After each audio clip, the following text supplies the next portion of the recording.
Pemirsa, 3 tahun pandemi telah menyisakan kisah-kisah bagaimana orang dengan HIV/AIDS di Sumatera Utara berjuang dan bertahan dari paparan COVID-19. Oda juga menghadapi dampak sosial dengan segala permasalahannya. Segmen sekitar kita kali ini akan membahas bagaimana perjuangan Oda bertahan dan saling mendukung selama pandemi COVID-19.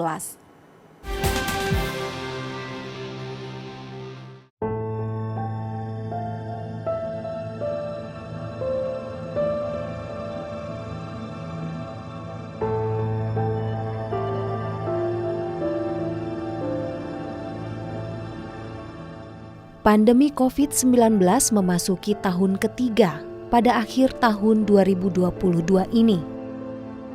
Sempat menurun pada awal tahun, namun di pertengahan tahun hingga kini, angka pasien positif COVID mulai mencuat lagi. Tercatat 6,53 juta masyarakat Indonesia telah terjangkit COVID-19. Lebih kurang 150.000 orang meninggal dunia. Di antaranya adalah pasien dengan HIV/AIDS yang menjadi salah satu kelompok berisiko tinggi terpapar COVID-19 akibat kondisi imunitas yang rendah. Hari-hari berat yang dilalui orang dengan HIV/AIDS atau ODA selama pandemi COVID-19 menjadi dorongan bagi Eban Toton Takaban. Pria berusia 46 tahun, pendiri Yayasan Medan Plus di Medan, untuk memberi perhatian lebih kepada para ODA. Rasa takut akan terpapar COVID-19 menjadi beban mental bagi ODA yang memiliki imunitas rendah untuk beraktivitas di luar. Karena inilah Toton memastikan dapat benar-benar memerhatikan kondisi dan kebutuhan ODA selama pandemi COVID-19. Ya, di masa pandemi memang secara umum memang berdampak ya. Tapi karena kondisi orang dengan HIV itu ada satu keadaan di mana virus itu menggerogoti kekebalan tubuh, mereka tentu saja memiliki resiko tinggi untuk terpapar COVID. Dan tidak sedikit dari mereka yang memang coronanya positif, COVID-nya positif. Sebagian memang ada yang meregang nyawa juga. Ya. Medan Plus sendiri telah berdiri sejak tahun 2002. Toton mengawalinya dari pendampingan untuk pecandu narkoba. Ketika ternyata banyak pecandu narkoba terinfeksi HIV karena penggunaan jarum suntik, Medan Plus pun mengembangkan pelayanannya kepada pendampingan orang-orang dengan HIV/AIDS. Menguatkan mental para ODA, membantu akses ke pelayanan kesehatan, membuka peluang pekerjaan, dan mengurangi stigma terhadap ODA sehingga dapat diterima di masyarakat adalah beberapa hal yang diperjuangkan Toton bersama rekan-rekannya. Tapi akhirnya berkembang. Setelah selesai mereka menjalani program, mereka tetap berhubungan dengan saya. Mereka punya waktu, mereka datangin dan minta untuk difasilitasi ketemu dengan yang lain. Dan akhirnya disitulah cikal bakalnya kita buat Medan Plus.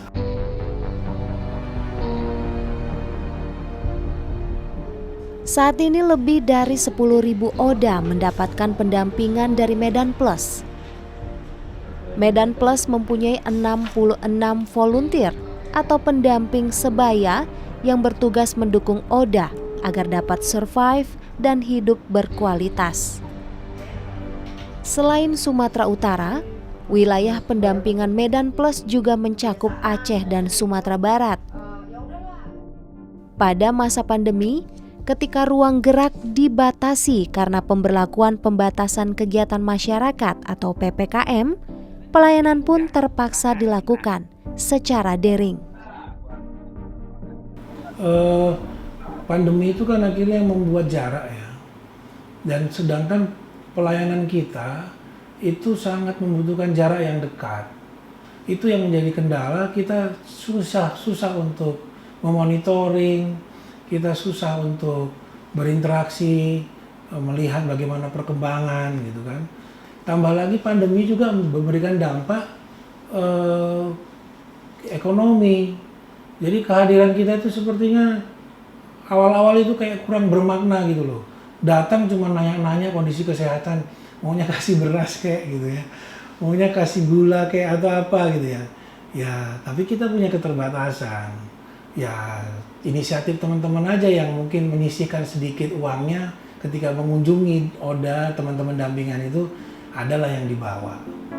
Selain kita mendukung orang lain, Cerita tentang perjuangan bertahan dengan kondisi HIV di masa pandemi dikisahkan JR, relawan pendamping sebaya dari Medan Plus yang terinfeksi HIV pada 2018, 2 tahun sebelum pandemi COVID-19. Pria berusia 25 tahun dari Medan ini mengaku 4 tahun lalu ia mengalami cobaan yang dahsyat. Saat baru terinfeksi HIV, JR mengaku sempat frustasi dan tidak ingin mencari pengobatan. Ia lalu mendapatkan motivasi dari relawan pendamping sebaya di Medan Plus dan mulai bangkit untuk sehat. Ketika mulai semangat mengobati diri, tahun 2021 saat pandemi COVID-19 melanda, dokter mendiagnosa JR menderita kanker tiroid. Meski sempat kembali merasa putus asa, namun JR tidak ingin berlama-lama meratapi diri. Ia kembali bangkit dan kini mendedikasikan hidupnya untuk mendampingi orang-orang yang terinfeksi HIV/AIDS di Kota Medan. nah di situ ada 2 teman JR yang sebenarnya memberikan support. Sampai sekarang 2 teman itu memang benar-benar nggak bisa JR lupakan. Gitu. Mereka lah pemotivasi, mereka yang support bahwasanya JR kamu harus sehat karena kami ada untukmu selamanya. Gitu. Dan karena mereka memberikan support sama JR, untuk membalas support mereka, JR harus memberikan semangat untuk teman-teman yang lain seperti itu. Jadi motivasi dan semangat itu nggak boleh putus, hanya di kita aja, tidak harus ke orang lain seterusnya. Hidup bersama virus HIV membuat JR bersama ODA lain harus menggantungkan diri pada obat antiretroviral atau ARV. ARV adalah jenis obat yang digunakan untuk memperlambat perkembangan virus HIV, juga mencegah virus menghancurkan sel CD4 atau sel darah putih yang bertugas menjaga kekebalan tubuh. Pasien ODA yang sudah mendapatkan perawatan secara rutin menerima ARV untuk kebutuhan 1 bulan. Namun saat pandemi terjadi, JR sempat harus menerima separuh dari jatah obat yang biasa ia terima setiap bulan. Selain persoalan obat-obatan, IS, seorang ibu dengan HIV/AIDS yang juga menjadi pendamping sebaya di Medan Plus, mengalami permasalahan ekonomi selama pandemi COVID-19. IS yang terinfeksi HIV dari suami pada 2018 dikucilkan dari lingkungan sehingga berhenti dari pekerjaan. Ia lalu menemukan dukungan dan banyak pengetahuan tentang merawat diri sebagai ODA dari Medan Plus. Dari masa pandemi ya jujur aja ya, pasti dari kita yang ODA gitu ya, otomatis kan ruang lingkup gerak kita itu kan nggak bisa berkembang gitu ya. Jadi faktor ekonomi ya sangat benar-benar prihatin pada saat itu gitu. Dari faktor ekonomi lah khususnya. Kementerian Kesehatan Republik Indonesia mencatat ada 36.902 kasus HIV baru di Indonesia sepanjang 2021. Jumlah ini menurun 12,11% dibanding tahun sebelumnya yang mencapai 41.987 orang. Di Rumah Sakit Umum Pusat Haji Adam Malik Medan, saat ini ada 1.500 ODA yang mendapatkan obat antiretroviral. Kepala Pusat Pelayanan Khusus Dr. Leni Evalena Sihotang mengungkapkan, setiap bulan terdapat 15 sampai 20 pasien baru yang datang ke Rumah Sakit Haji Adam Malik. Dalam rentang tahun 2020 hingga 2022, terdapat lebih kurang 147 ODA terinfeksi COVID-19 yang mendapatkan perawatan di rumah sakit ini. Ada yang pasien ODA kita yang sudah rutin berobat dan makan ARV dengan teratur, namun dia mendapat COVID derajat sangat berat. Itu juga faktor yang menyebabkan pasien ODA kita meninggal. Kalau kita jumlah data yang kami dapat, jumlah ODA dengan COVID yang meninggal ada kira-kira sebanyak 20 ke 30 orang. Mungkin itu faktor-faktor tadi yang menyebabkan pasien ODA itu bisa meninggal. Jadi bukan faktor HIV-nya saja, tapi faktor derajat COVID-nya sangat mempengaruhi kepada kematian ODA dengan COVID. Selain pengobatan dan perawatan medis, konseling juga penting untuk kesehatan mental ODA.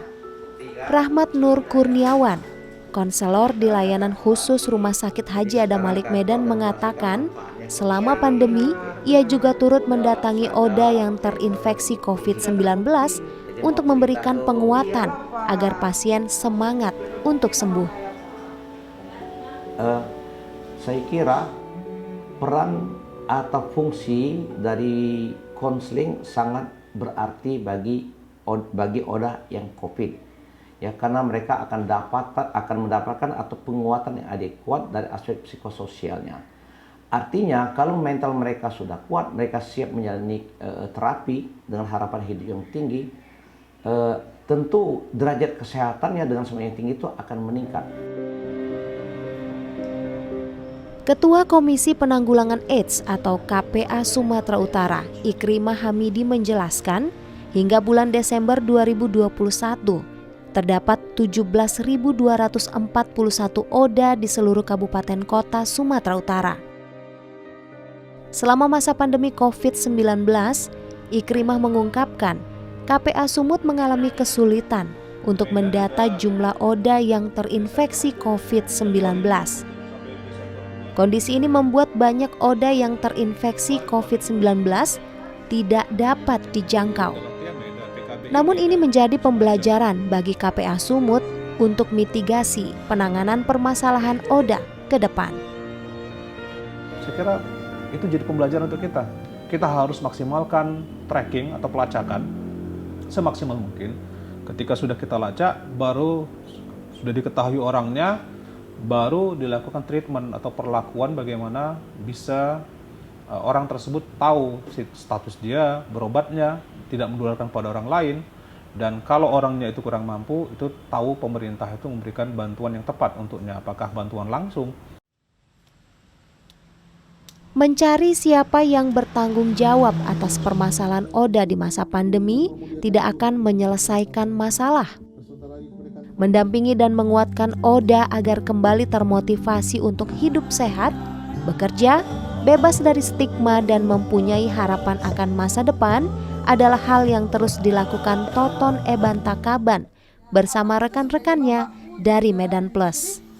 Aku sampai yang benar-benar yang Tuhan, jangan sekarang, aku nggak siap gitu. Jadi tolong pulihkan, tolong tunjukkan mukjizat-Mu dan itu. Jadi jangan tolak ODA untuk bekerja, jangan tolak ODA untuk sekolah, jangan tolak ODA untuk kuliah, jangan tolak ODA untuk tinggal di lingkungan. Pandemi COVID-19 masih belum dapat diprediksi kapan akan berakhir. Namun orang dengan HIV/AIDS harus terus menjalani hidup, bersekolah, bekerja, mengurus keluarga dan menggapai cita-cita. Saling mendukung agar Oda tidak lagi menjadi korban dalam pandemi COVID-19 harus terus dilakukan. Karena Oda juga merupakan bagian dari kita, bagian dari keluarga dan masyarakat Indonesia.